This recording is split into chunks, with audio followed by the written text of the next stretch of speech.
नमस्कार, मी प्राजक्ता पाटील, भुसावळ येथून. माझ्या कवितेचं शीर्षक आहे जिवंतपणाचं ओझं. माझ्या आत काहीतरी दररोज तुटतंय. माझ्या आत दररोज काहीतरी तुटतंय आणि कोणालाही त्याचा आवाज ऐकू जात नाही. माझ्या हसण्यात सतत रक्त मिसळलेलं असतं.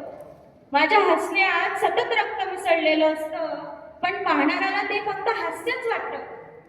कुठली वेदना इतकी पिऊन घेतली मी, कुठली वेदना इतकी पिऊन घेतली मी की आता तीच माझ्या नसांतून वाहते आहे आणि कोणालाही त्याचा आवाज ऐकू जात नाही.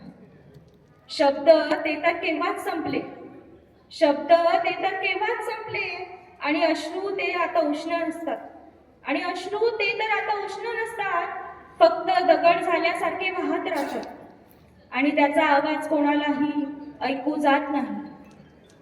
कोणी विचारलं काय झालं, कोणी विचारलं काय झालं, तर हसायचं आणि आतून हाडांपर्यंत जळत राहायचं.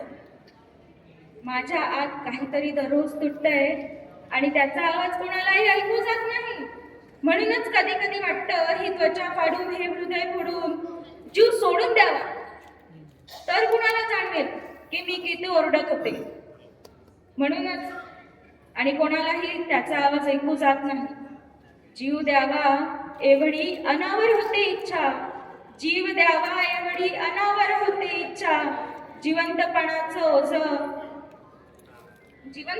ओझं मरणाहूनही जास्त असतं.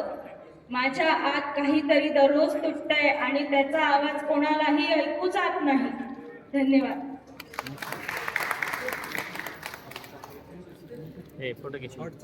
छान कविता होती. आणि आम्ही तुमचा आवाजही ऐकतोय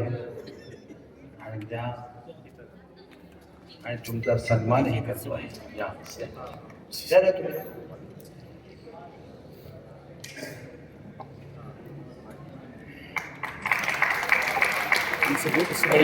या सत्राच्या शेवटच्या कवयित्री आहे